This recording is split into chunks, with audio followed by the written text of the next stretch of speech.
Hello friends, मैं हूं अबीहा इंतखाब। आपके अपने यूट्यूब चैनल अबीहा क्लासेस सफलता की सोच में आपका स्वागत है। तो आज हम पढ़ने वाले हैं मध्यकालीन भारत। मध्यकालीन भारत जो सतीश चंद्र की लिखी हुई बुक है, इसके मैंने 2 चैप्टर पहले ही कंप्लीट करा दिए हैं। तो आज हम इसका 3rd चैप्टर पढ़ेंगे। तो 3rd चैप्टर का नाम है चोल साम्राज्य। हमने अभी तक क्या पढ़ा? हमने भारत और विश्व पढ़ा, हमने फ्यूडलिज्म पढ़ लिया, हमने उत्तर भारत और दक्कन में 3 साम्राज्य यानी हमने पाल, प्रतिहारा और राष्ट्रकूट पढ़ लिया। अब सबसे इंपॉर्टेंट चीज़ है कि सबसे लंबे समय तक किसने शासन किया? तो राष्ट्रकूट ने किया। ये मैंने कल आपको बताया था। तो आज हम पढ़ने वाले हैं चोल साम्राज्य। तो चोल साम्राज्य के बारे में आपको जितनी भी इंपॉर्टेंट इन्फॉर्मेशन हो सब कुछ इस वीडियो में मिलने वाली है। और ये जो तीसरा चैप्टर है, तीसरी यूनिट है, ये मैं पूरी की पूरी आज कंप्लीट करवाने वाली हूँ। तो चलिए स्टार्ट करते हैं बिना टाइम वेस्ट किए हुए। तो चैनल को सब्सक्राइब करना मत भूलिएगा और वीडियो को लाइक कीजिएगा और शेयर ज़रूर कीजिएगा। तो चलिए स्टार्ट करते हैं। चोल साम्राज्य का उदय 9वीं सदी में हुआ। उसने प्रायद्वीप के एक बड़े भाग को अपने अधीन कर लिया। देखिए, भारत को प्रायद्वीप कहा जाता है। प्रायद्वीप के एक बड़े भाग को अपने अधीन कर लिया। चोलों ने एक शक्तिशाली नौसेना का विकास किया, जिसके बल पर उन्होंने श्रीलंका और मालदीव द्वीपों को भी जीत लिया। कहाँ कहाँ जीता? श्रीलंका को भी जीता और मालदीव द्वीपों को भी जीत लिया। चोल साम्राज्य का उदय कैसे हुआ? तो चोल साम्राज्य का संस्थापक कौन था? तो चोल साम्राज्य का संस्थापक है विजयालय। ये था जो पहले पल्लवों का सामंत रह चुका था। ये सबसे इंपॉर्टेंट है। विजयालय किसका संस्थापक है? तो चोल साम्राज्य का संस्थापक है और ये पल्लवों का सामंत भी रह चुका है। उसने 1850 में तंजावुर पर कब्जा किया। 9वीं सदी के अंत तक चोल कांची के पल्लवों को भी हरा चुके थे, पांड्यों को भी कमजोर कर चुके थे। विशेषकर 965 में कृष्ण तृतीय की मृत्यु और राष्ट्रकूट साम्राज्य के पतन के बाद इसके पश्चात 2 सदियों तक दक्षिण भारत पर चोलों का वर्चस्व रहा। यानी अगर हम बात करें 2 सदियों तक दक्षिण भारत में किसका वर्चस्व रहा? तो चोलों का वर्चस्व रहा। और इसका संस्थापक कौन था? तो विजयालय इसका संस्थापक था। आगे देखते हैं कि राज और राजेंद्र प्रथम का युग क्या रहा। तो चोल राजाओं में सबसे महान जो आपका राजा रहा है वो रहा है राज और उसका पुत्र राजेंद्र प्रथम। राज ने कावेरी के कछार समेत पूरे तमिल क्षेत्र को एक शक्तिशाली राज्य में एकजुट किया और उसके प्रभाव को उत्तर में स्थित कलिंग या उड़ीसा तक फैलाया। अब आगे देखते हैं कि राजेंद्र प्रथम अपने पिता के जीवन काल में ही युवराज बना दिया गया था तथा सिंहासन पर बैठने से पहले ही प्रशासन और युद्ध का काफी अनुभव कर चुका था। राजेंद्र प्रथम ने राज की विस्तारवादी नीति को आगे बढ़ाया, यानी कि वो क्या कर रहा था? युद्ध करके अपने राज्य का विस्तार करना चाहता था। श्रीलंका की विजय का कार्य भी पूरा हुआ। श्रीलंका के राजा और रानी के मुकुट और राज चिन्ह पर कब्जा कर लिया गया। अगले 50 वर्षों तक श्रीलंका चोलों के नियंत्रण से मुक्त ना हो सका। आगे देखते हैं। कलिंग के रास्ते बंगाल तक का अभियान राजेंद्र प्रथम के शासनकाल के सबसे उल्लेखनीय कृत्यों में से एक था। इसमें चोल सेनाओं ने गंगा नदी पार कर 2 स्थानीय राजाओं को हराया। यह अभियान, जिसका नेतृत्व एक चोल सेनापति ने किया था, 1022 में चलाया गया और इसमें उसी रास्ते को उल्टी दिशा से अपनाया गया जिसे महान विजेता समुद्रगुप्त ने अपनाया था। इस विजय की स्मृति में राजेंद्र प्रथम ने गंगई कोण चोल यानी कि गंगा का चोल विजेता की उपाधि ग्रहण की।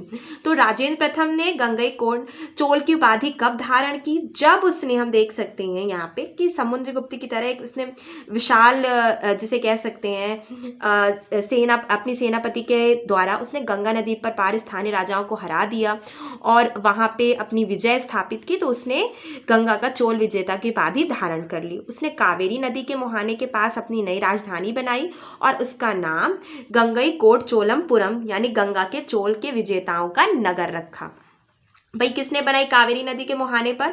तो ये बनाई राजेंद्र प्रथम ने बनाई। क्या नाम रखा इसका? तो गंगईकोट चोलमपुरम यानी कि गंगा के चोल विजेताओं का नगर रखा गया। अब आगे अगर हम देखते हुए चलते हैं तो यहाँ पे अगर हम देख रहे हैं कि श्री विजय साम्राज्य के शैलेंद्र राजवंश के शासक बौद्ध थे। चोलों से उनके सौहार्दपूर्ण संबंध थे। शैलेंद्र राजा ने महत्वपूर्ण बंदरगाही नगर नागपट्टम में एक बौद्ध मठ भी बनवाया और हम देख सकते हैं कि इसके आग्रह पर राजेंद्र प्रथम ने मठ की देखभाल के लिए गांव दान भी दे दिया। इन अभियानों के फलस्वरूप कादारम या केरा तथा माल्या प्रायद्वीप और सुमात्रा के दूसरे बहुत से स्थान जीत लिए गए।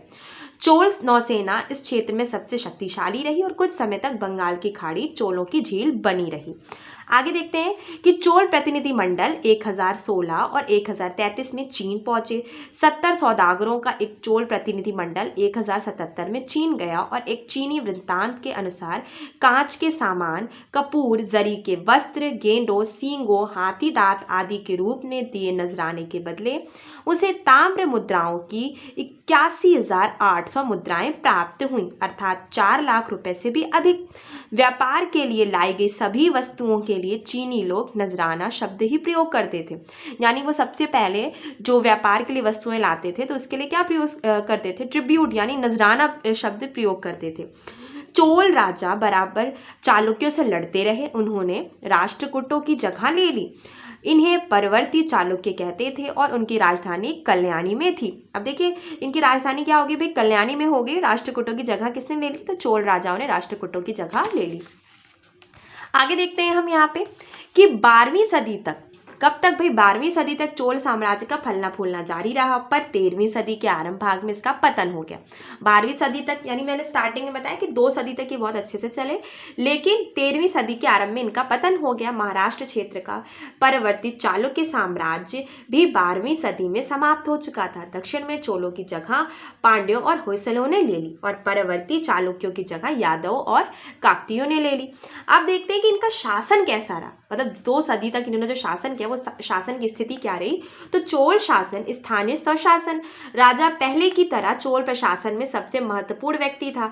समस्त सत्ता उसके हाथ में थी, पर उसको सलाह देने के लिए मंत्री परिषद होती थी। प्रशासन से बेहतर संपर्क बनाए रखने के लिए राजा प्राय देश का दौरा करता था। चोलों के पास एक विशाल सेना थी जिसमें हाथी, घुड़सवार और पैदल सैनिक मौजूद थे। प्रशासन की बुनियादी इकाई नाडु था। इसमें अनेक गांव होते थे जिनके बीच नातेदारी का घनिष्ठ संबंध और अन्य दूसरे घनिष्ठ संबंध भी होते थे। तालाबों, कुओं आदि सिंचाई के साधनों के कारण यह पर्वतवासियों और वनवासियों को खेतिहर बनाकर जब नए क्षेत्रों को कृषि के अंतर्गत लाया जाता था तो नाडुओं की संख्या बढ़ जाती थी। देखिए यहाँ पे क्या बताया गया कि प्रशासन की बुनियादी इकाई किसकी थी? नाडु की थी। अनेक गांव होते थे और जिनके बीच नातेदारी का घनिष्ठ संबंध होता था। तालाब, कुओं आदि की सिंचाई के कारण पर्वतवासियों और वनवासियों को खेतिहर बनाकर नए क्षेत्रों में कृषि के अंतर्गत लगाया जाता था और नाडुओं की संख्या बढ़ा दी जाती थी। अब देखते हैं कि दक्षिण तमिल या चोल प्रदेश में नाडुओं को मिलाकर वल नाडु बनाए जाते थे और चोल राज को 4 मंडल में बांटा गया था, यानी प्रांतों में बांटा गया था। अब आगे देखते हैं हम यहाँ पे कि चोल साम्राज्य में व्यापार और वाणिज्य का विकास हुआ तथा कुछ ऐसे विशालकाय व्यापार संघों का उदय हुआ जो जावा और सुमात्रा से व्यापार करते थे। अगर मैं बात करूं कि चोल साम्राज्य में व्यापार और वाणिज्य का विकास हुआ तो ये बिल्कुल सही है। विशालकाय विकास हुआ इनके व्यापार में, और विशालकाय व्यापार में इनके विकास होने के साथ साथ जावा और सुमात्रा में भी ये व्यापार करते रहे। अब आगे हम देखते हैं कि इस ब्राह्मणों के गांव में जिनको अग्रहार कहा जाता था वयस्क पुरुषों की सभा होती थी। ये मैं प्रशासन की बात करी, चोल साम्राज्य में जो प्रशासन की स्थिति थी उसकी बात हो रही है।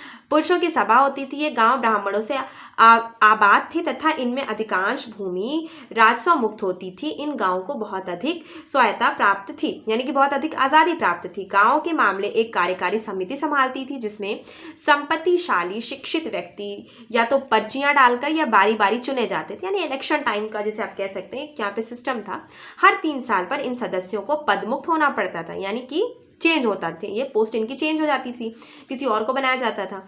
भू राजस्व के आकलन और संग्रह, कानून व्यवस्था की रक्षा, न्याय आदि में सहायता के लिए दूसरी समितियां भी होती थी। तो यहाँ पे क्या हो रहा है भाई? दूसरी समितियां भी काम करती थी। अब आगे देखते हैं कि राजस्व के आंकलन और संग्रह के लिए अधिकारी नियुक्त करके शासकों ने नाडुओं की स्वतंत्रता को कम करने का प्रयत्न किया। यानी नाडु जो बहुत सारा स्वतंत्र हो चुके थे उनकी स्वतंत्रता को कम करने के लिए क्या किया गया? अधिकारी नियुक्त किए गए। चोल शासन घरेलू और विदेशी व्यापार में वृद्धि के साथ बढ़ते नगरीकरण का काल था। नागपट्टनम चीन, श्रीलंका, दक्षिण पूर्व एशिया के नाविकों और अरबों के लिए व्यापार का एक प्रमुख बंदरगाह था। दस्तकारी और गैर खेतीहर मालों का व्यापार भी बढ़ा। इसमें मंदिर की भी सक्रिय भूमिका रही। अब यहाँ पे इनका सांस्कृतिक जीवन अगर हम देख लेते हैं तो चोल शासन में भक्ति आंदोलन का भी विकास हुआ है। और आगे देखते हैं चोल साम्राज्य के विस्तार और संस्थानों के बल पर चोल राजाओं ने विशाल मंदिर बनवाए, जैसे कि तंजावुर, गंगईकोट, चोलमपुरम, कांची आदि। अब दक्षिण में मंदिर निर्माण की कला चोल राज्य में चरम पर पहुंची, यानी कि अगर हम बात करें कि सांस्कृतिक जीवन में काफ़ी धार्मिक रहे और इन्होंने बहुत सी मंदिरों का निर्माण भी कराया। इस काल में वास्तुकला की जो शैली प्रचलित हुई, इसे द्रविड़ कहा जाता है, ये सबसे इंपॉर्टेंट है। मंजिलों की संख्या 5 से 7 तक होती थी, यानी कि जो मंदिर बनाए जाते थे उनमें जो मंजिलें होती थी वो 5 से 7 तक होती थी, और उनकी खास शैली थी जिसे विमान कहते थे। मंडप नाम का खंभों वाला कक्ष होता था जिसमें बहुत अधिक नक्शेदारी खंभे होते थे, जिसकी छत सपाट होती थी और आमतौर पर गर्भगृह के सामने होता था, यानी गर्भगृह आमतौर पर एकदम सामने होता था। वहाँ सभा भवन का काम करता था। सभा भवन यानी कि ये जो ये खंबे रूप से बने हुए मंडप होते थे, ये सभा भवन का भी काम करते थे, यानी सभाएं भी चलती थी तथा दूसरे बहुत से कार्यों के लिए प्रयुक्त होता था। उदाहरण के लिए अनुष्ठान के समय नृत्य के लिए इसका उपयोग होता था। ये नृत्य देवताओं की सेवा में समर्पित स्त्रियां अर्थात देवदासियां करती थी।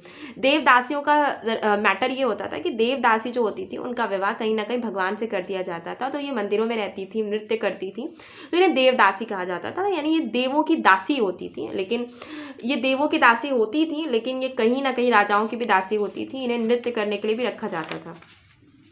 आगे देख सकते हैं कि मंदिर निर्माण कला की द्रविड़ शैली का एक आरंभिक उदाहरण कांचीपुरम में 8वीं सदी का कैलाश मंदिर है, कैलाशनाथ मंदिर है। लेकिन इस शैली के सबसे सुंदर और सुसज्जित उदाहरणों में से एक तंजावुर का बृहदीश्वर मंदिर, जिसे राजा राज प्रथम ने बनवाया था। तो राज प्रथम ने कौन से मंदिर बनवाई थी? तो तंजावुर का जो बृहदीश्वर मंदिर है वो आपके राज प्रथम ने बनवाया था। चोलों के पतन के बाद कल्याणी के चालुक्यों ने और होयसलों ने मंदिर निर्माण का काम जारी रखा। धारवाड़ा जिला और होयसल राजधानी हेलुबुड्डू में मंदिर बड़ी संख्या में भी हैं। इसमें सबसे शानदार जो मंदिर है वो आपका होयसलेश्वर मंदिर है। आगे देखते हैं कि देवताओं और उनकी स्त्री पुरुष सेवक यानी कि यक्षों और यक्षिणियों की मूर्तियों के अलावा इन मंदिरों में सुंदर नक्काशी वाली पट्टियां भी हैं जो एक व्यस्त जीवन का परिदृश्य प्रस्तुत करती हैं, जैसे नृत्य, संगीत, युद्ध और प्रेम के दृश्य देखने को मिल सकते हैं। अब आगे देखते हैं कि इस काल में दक्षिण भारत में मूर्ति कला का स्तर बहुत ऊपर उठा है।